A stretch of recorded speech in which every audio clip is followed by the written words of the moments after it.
The first time Sarah witnessed Bella gently licking the trembling bobcat cub's fur, something profound shifted in her understanding of love, a recognition that maternal instinct could transcend every boundary nature seemed to have drawn between species.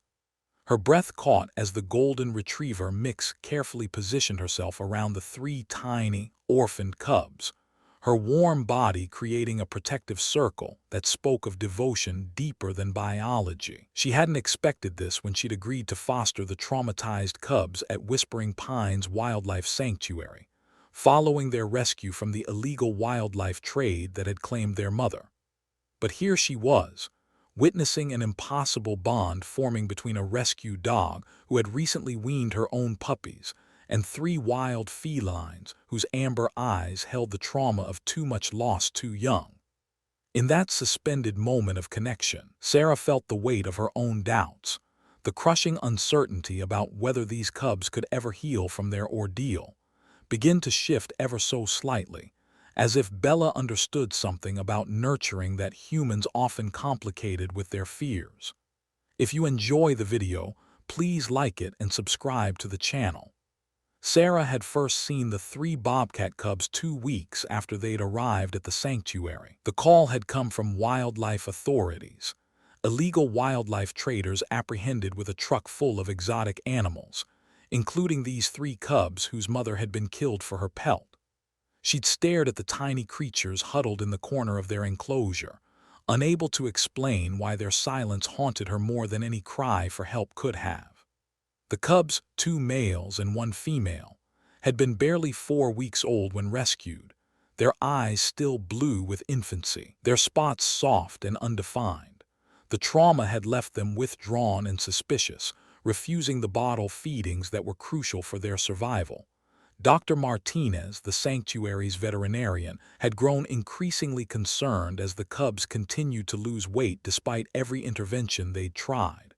"We're running out of options," he told Sarah during one of their evening rounds. "They need something we can't give them, the comfort of their mother." Sarah had nodded, pretending she wasn't desperately searching for solutions that seemed increasingly impossible. Wildlife rehabilitation had been her life's work for 30 years, countless creatures passing through her care at Whispering Pines. But these cubs presented a challenge unlike any she'd faced. How do you heal creatures whose deepest wound was the absence of maternal love?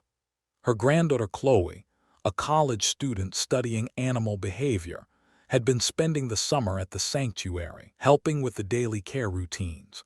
What about Bella? Chloe had suggested one evening as they watched the cubs through the observation window. She just weaned her last litter 2 weeks ago. She's still producing milk, and she's always been gentle with smaller animals. Sarah had considered this, remembering Bella's recent maternal behavior, how the dog had grieved when her puppies found homes, how she'd been restless and searching for something to nurture. "It's unprecedented," she'd murmured, thinking of all the reasons it couldn't work. Different species, wild versus domestic, the cubs' trauma response. But that night, unable to sleep, Sarah found herself walking to Bella's kennel. The golden retriever mix looked up at her with those knowing brown eyes, tail wagging softly against the concrete floor. "What do you think, girl?" Sarah whispered, scratching behind Bella's ears. "Think you've got room in that big heart for 3 more babies?" The next morning, Sarah approached Dr. Martinez with the unprecedented proposal. His initial reaction was skeptical: too many variables, too much risk, too unconventional for standard rehabilitation protocols. But as they stood watching the cubs grow weaker despite every medical intervention, desperation began to outweigh protocol. "We'll start with supervised visits," Dr. Martinez agreed finally. "Short sessions, careful monitoring. If there's any sign of stress from either party, we stop immediately." Sarah nodded, her heart racing with the enormity of what they were attempting. The first introduction took place in a neutral space, a small, quiet room away from the main enclosures. Chloe helped carry the cubs, each one barely larger than a house cat, their wild instincts already evident in their cautious movements. Bella entered the room with careful steps, her nose twitching as she processed their scent. The cubs huddled together in the far corner, wide eyes tracking every movement. For the first 10 minutes, nothing happened. Bella lay down several feet away, making herself as non-threatening as possible. The cubs remained motionless, their breathing rapid with fear. Then the smallest cub, the female they'd named Luna, took a tentative step forward. Her brothers, Jasper and Storm, watched with alert intensity as she approached Bella's outstretched paw. Luna sniffed delicately, her tiny nose working to decode this strange new scent. Bella remained perfectly still, allowing the cub to investigate at her own pace. When Luna finally made contact, touching her nose to Bella's paw, something magical happened. Bella's tail gave the gentlest wag and she lowered her head to Luna's level. With movements so careful they seemed choreographed, Bella began to lick Luna's fur. The cub froze for a moment, then slowly, incredibly, began to purr. The sound drew her brothers forward, their natural curiosity overcoming their fear. Within minutes, all three cubs were pressed against Bella's warm fur, their purrs creating a symphony of contentment that brought tears to Sarah's eyes. "I've never seen anything like this," Dr. Martinez whispered from the observation window. "It's like she knows exactly what they need." Over the following days, the visits increased in frequency and duration. Bella seemed to understand her role instinctively, offering warmth when the cubs were cold, comfort when they were frightened, and gentle discipline when they grew too rough in their play. Most importantly, she encouraged them to eat. When bottle feeding time arrived, Bella would position herself near the cubs, her presence somehow making the human caregivers seem less threatening. The cubs' weight began to stabilize, then gradually increase. After 2 weeks of supervised visits, Sarah made the decision to allow Bella to stay overnight with the cubs. The first night, she barely slept, checking the security cameras every hour. But the footage showed only peaceful scenes. Bella curled protectively around the sleeping cubs, occasionally lifting her head to check on them before settling back down. By morning, the transformation was remarkable. The cubs were more active, more playful, their eyes brighter with renewed vitality. "She saved them," Chloe observed, watching as the cubs tumbled over Bella's patient form. Not just physically, but emotionally. As weeks passed, the bond between Bella and her adopted cubs deepened in ways that amazed everyone at the sanctuary. Bella taught them to play, engaging in gentle games that helped develop their natural hunting instincts. She showed them how to groom themselves properly, her tongue working carefully through their developing coats. When thunderstorms frightened them, they would burrow against her sides, finding comfort in her steady heartbeat. The cubs grew rapidly under Bella's care, their wild nature becoming more apparent with each passing day. At 3 months old, they were displaying typical bobcat behaviors, climbing, stalking, marking territory. But they still sought Bella's comfort when tired or stressed, their purrs growing deeper as their bodies grew larger. Dr. Martinez documented everything, knowing this unprecedented relationship would be studied for years to come. The interesting thing, he noted during one of his weekly reports, is how Bella has adapted her maternal behavior to accommodate their wild nature. She doesn't try to domesticate them. She nurtures their bobcat instincts while providing the security they need to develop properly. As the cubs reached 4 months old, the sanctuary staff faced an inevitable decision. The cubs were becoming too large and too wild to remain in the domestic setting that had saved their lives. They needed placement in a facility equipped to handle adult bobcats, somewhere they could live out their lives with dignity if not freedom. Sarah spent sleepless nights researching options, knowing that any separation from Bella would be traumatic for all involved. The cubs had never known life without their surrogate mother, and Bella had never shown anything but devotion to her unusual offspring. When they attempted a trial separation, moving the cubs to a larger enclosure while keeping Bella in her usual area, the distress was immediate and heartbreaking. The cubs refused to eat, spending their time pacing and calling for Bella with vocalizations that sounded remarkably like crying.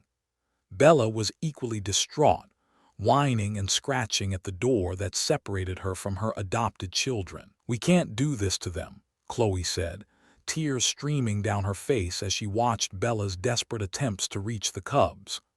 "They are family." Sarah agreed, but the reality remained.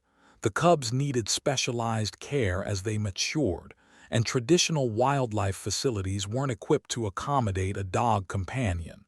The solution came from an unexpected source. Dr. Rebecca Chin from the Mountain Wildlife Preserve in Colorado had been following their story through professional networks. Her facility specialized in providing permanent homes for wildlife that couldn't be released, and she was intrigued by the unprecedented bond between Bella and the cubs. "We've never attempted anything like this," Dr. Chen admitted during their phone conversation, "but we have the space and resources to try." One of our staff members, Mike, lives on the preserve grounds. He's been looking for a companion dog anyway. Bella could live with him but have supervised daily visits with the cubs. The plan was ambitious and untested, but it offered hope for keeping the family together in some form. The Mountain Wildlife Preserve agreed to construct a special enclosure that would allow for supervised interactions, while maintaining the security necessary for adult bobcats. The transition required careful planning and gradual adjustment. First, Mike visited Whispering Pines to meet Bella and assess their compatibility. The gentle man with weathered hands and kind eyes won Bella's trust immediately, perhaps sensing his genuine love for animals. Next, the cubs were gradually introduced to transport carriers, preparing them for the journey to their new home. Bella accompanied them on practice sessions, her presence making the unfamiliar containers less threatening. The day of the move was emotional for everyone at Whispering Pines. Sarah stood in the parking lot, watching as the transport vehicle prepared to take away the family she'd helped create. "You saved them all," Dr. Martinez told her, his voice thick with emotion. "Bella, the cubs, they're alive because you were willing to try something impossible." The journey to Colorado was smooth, with Bella traveling in the cab with Mike while the cubs rode safely in their carriers in the back. At the preserve, the reunion in their new enclosure was joyful, the cubs immediately seeking Bella's comfort after the stress of travel. Mike's cabin was located close enough to the enclosure that Bella could see and hear her adopted children throughout the day. The daily visitation schedule began the next morning, with Bella spending several hours each day in the cubs' enclosure under staff supervision. The arrangement worked better than anyone had dared hope. The cubs, now 5 months old and growing rapidly, continued to seek Bella's comfort and guidance, but they were also developing the independence they would need as adult bobcats. Bella seemed to understand the changing dynamic, gradually shifting from active mothering to supportive companionship. Months passed peacefully, with the unusual family adapting well to their new routine. The cubs, now adolescent bobcats weighing over 20 pounds each, played with Bella more roughly than before, but she handled their increasing strength with patient grace. Visitors to the preserve were amazed by the sight of a dog playing with 3 young bobcats, their interspecies bond challenging every assumption about natural behavior. The preserve began documenting their interactions for research purposes, recognizing the unprecedented nature of their relationship. Dr. Chen published papers on the case, contributing valuable insights to the field of wildlife rehabilitation and interspecies bonding. But the real test of their bond came when Jasper, the largest of the cubs, fell gravely ill at 18 months old. The symptoms appeared suddenly: lethargy, loss of appetite, and a concerning respiratory infection that didn't respond to initial treatments. Dr. Chen isolated him in the veterinary facility for intensive care, breaking the daily routine that had sustained the family for over a year. Separated from his siblings and Bella, Jasper's condition worsened. He refused food and medications, becoming increasingly withdrawn despite the best medical care. After 3 days of declining health, Dr. Chen made an unprecedented decision. She called Sarah, who immediately made the long drive from Montana with Bella. "He's not responding to treatment," Dr. Chen explained as they stood outside Jasper's quarantine area. "Physically, he should be recovering, but it's like he's given up." Through the observation window, they could see Jasper lying motionless in the corner, his breathing labored. Sarah felt her heart break looking at the once playful cub who had grown into such a magnificent young bobcat. "Let's try," she said simply. Bella was allowed into the quarantine area under strict safety protocols. The moment she entered, Jasper's head lifted slightly, his nose twitching as he caught her familiar scent.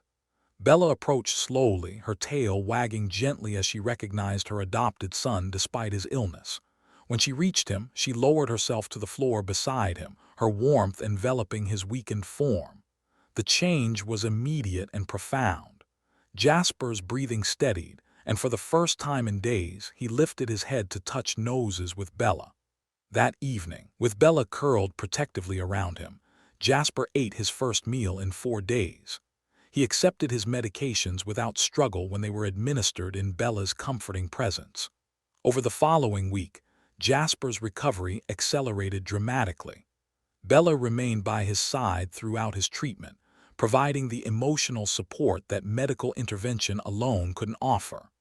When he was finally cleared to rejoin his siblings, the reunion was emotional for all involved. Storm and Luna had been restless during their brother's absence, and their relief at his return was evident in their excited vocalizations and playful wrestling. Bella watched with obvious satisfaction as her 3 adopted children celebrated being together again.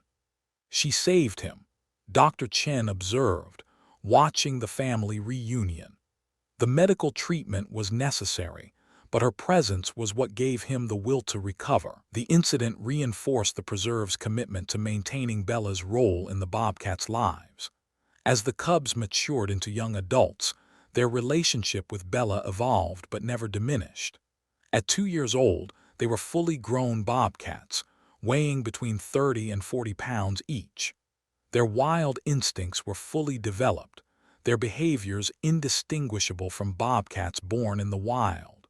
But they still sought Bella's company during their daily visits, greeting her with the deep purrs of contentment they developed as cubs. Bella, now middle-aged but still healthy and energetic, continued to provide comfort and companionship. Her maternal instincts had evolved into something deeper, a cross-species friendship built on years of shared experience and mutual affection. Visitors to the preserve were often moved to tears watching their interactions. The sight of 3 magnificent wild cats lying peacefully with a domestic dog challenged every assumption about the boundaries between species. Mike, who had become Bella's devoted companion, often spoke about the privilege of witnessing such an extraordinary relationship. "She taught them how to trust," he would tell visitors, "and they taught her that love doesn't have limits." Sarah visited regularly, documenting the ongoing relationship for her research and simply marveling at what they had all accomplished together. The cubs she had once feared might not survive were now thriving young adults, their personalities distinct and their wild nature intact.